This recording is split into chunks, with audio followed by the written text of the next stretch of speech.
रात के तकरीबन 10 बज गए थे।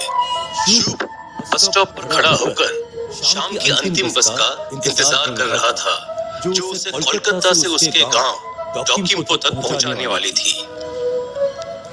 पता नहीं आज बस मिलेगी भी या नहीं। मौसम विभाग ने पहले ही तूफान के आने की चेतावनी जारी कर रखी है। जहां तक भी नजर जा रही है, बस पानी ही पानी नजर आ रहा है। इतनी तेज बारिश में ज्यादा देर यहाँ खड़ा भी नहीं रह पाऊंगा। क्या करूं, कुछ समझ में नहीं आ रहा। ऐसे ही असमंजस में फंसे शुभ अगले 1 घंटे तक उसी बस स्टॉप पर खड़ा रहता है, लेकिन ना तो उसे सामने से कोई भी बस आती दिखाई दे रही थी और ना ही आसपास किसी भी इंसान के होने की आहट सुनाई दे रही थी। रात के अंधेरे में यूं अकेले सड़क पर खड़े हुए अब उसे कुछ अजीब सा महसूस होने लगा था। अचानक ही उसने देखा कि सामने से एक पुरानी पीली धारी वाली बस चली आ रही है, जिसके ऊपर बड़े बड़े अक्षरों में रूट नंबर 375 लिखा हुआ था। थैंक गॉड, रूट 375 की बस मिल तो गई, लेकिन ये बस थोड़ी अजीब लग रही है। मैं इतने सालों से कोलकाता से अपने गांव जा रहा हूँ, लेकिन आज से पहले मैंने इतनी अजीबोगरीब दिखने वाली बस कभी देखी नहीं है। रात का समय था।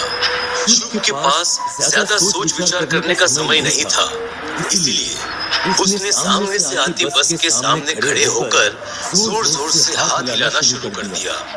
बस उसके बिल्कुल नजदीक आकर रुक जाती है और शुभ लपक कर उसमें चढ़ गया। बस के अंदर जाने पर शुभ ने देखा कि बस बिल्कुल खाली है। बस के अंदर एक ड्राइवर, कंडक्टर और शुभ के अलावा 3 लोग और भी थे, जो बस की सबसे पीछे वाली सीट पर बिल्कुल चुपचाप बैठे हुए थे।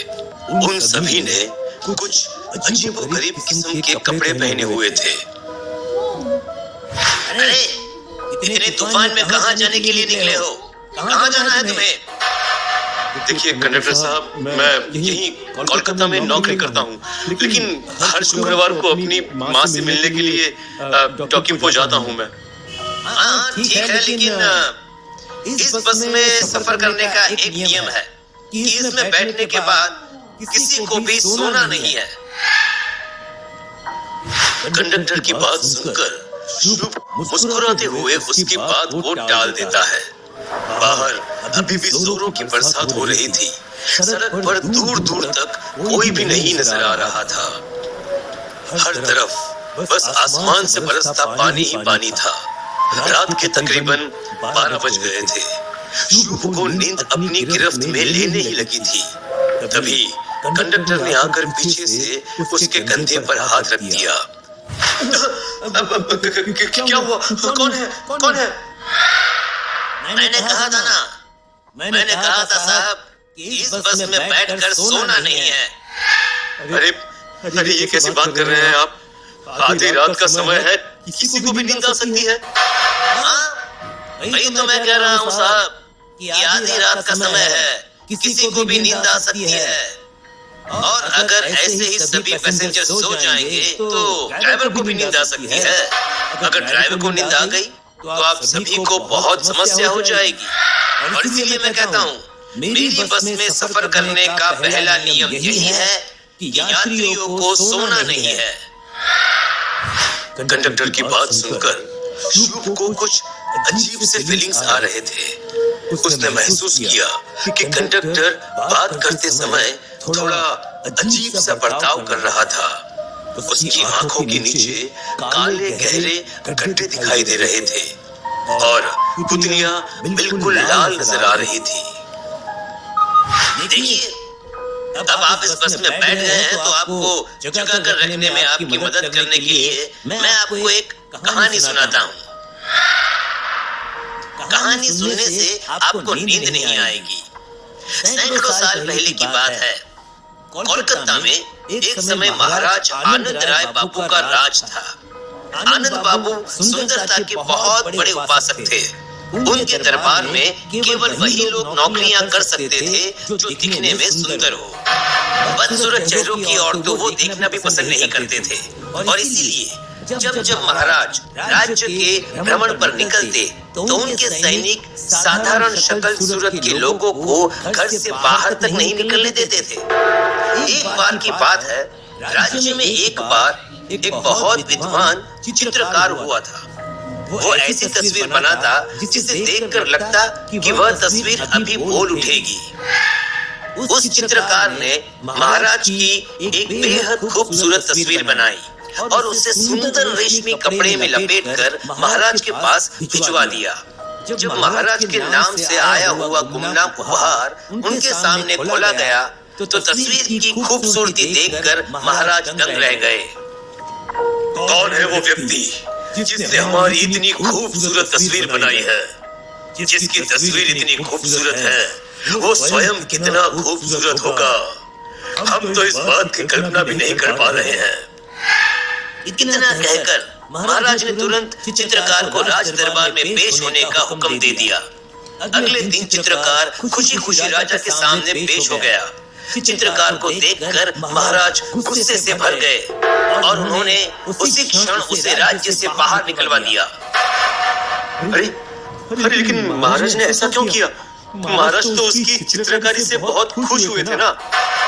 हाँ, क्योंकि वह चित्रकार एक बदसूरत और बौना आदमी था। राजा को बदसूरत लोगों से चिढ़ थी, इसीलिए उन्होंने उस बौने आदमी को राज्य से बाहर निकलवा दिया।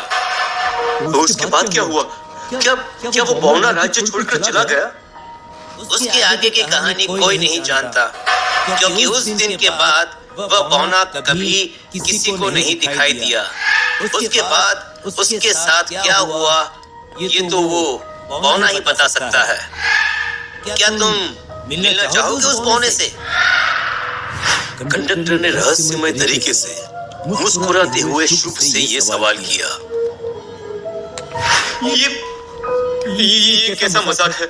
आपने ही तो अभी कहा ना कि ये कहानी सैकड़ों साल पुरानी है, तो फिर मैं उस बौने को कैसे मिल सकता हूँ?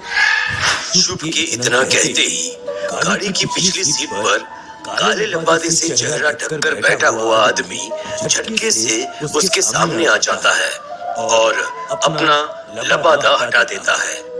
चेहरे के ऊपर से कपड़ा हटते ही शुभ देखता है कि काले कपड़ों के पीछे सीट पर बैठे आदमी का चेहरा बेहद डरावना है। उसके चेहरे का मांस जगह जगह से गल चुका था और हड्डियां दिखाई दे रही थी। उस रात वो चित्रकार बहुत रोया और उसने इस पहाड़ी से कूदकर आत्महत्या कर ली। उस पौने चित्रकार को ना तो जीते जी सुकून मिला और ना ही मरने के बाद उसकी आत्मा को शांति मिल सकी। ये सब क्या मजाक चल रहा है? ये सब मजाक है ना? मैं वादा करता हूँ अब मैं नहीं सोऊंगा। ये कहानी यहीं बंद कर दो, मुझे आगे कोई कहानी नहीं सुननी है। शुभ की बात सुनकर कंडक्टर और ड्राइवर जोर जोर से हंसने लगते हैं। जिस बस में बैठकर तुम हमारे साथ अपने गांव जा रहे हो ना, ये बस 20 साल पहले खाई में गिर चुकी है। उस रात हमने भी इस बौने को कहा था बंद कर दो ये कहानी, विनती की थी, लेकिन पूरी कहानी सुनाए बिना ये चुप नहीं हुआ। ये सब क्या हो रहा है? क्या हो रहा है मेरे साथ? अगर ये 20 साल पहले की खाई में गिरी हुई बस है तो तुम सब कौन हो? इससे पहले कि शुभ को अपने सवाल का जवाब मिल पाता, अचानक ही वह बस खाई में गिर गई। 10 साल बाद।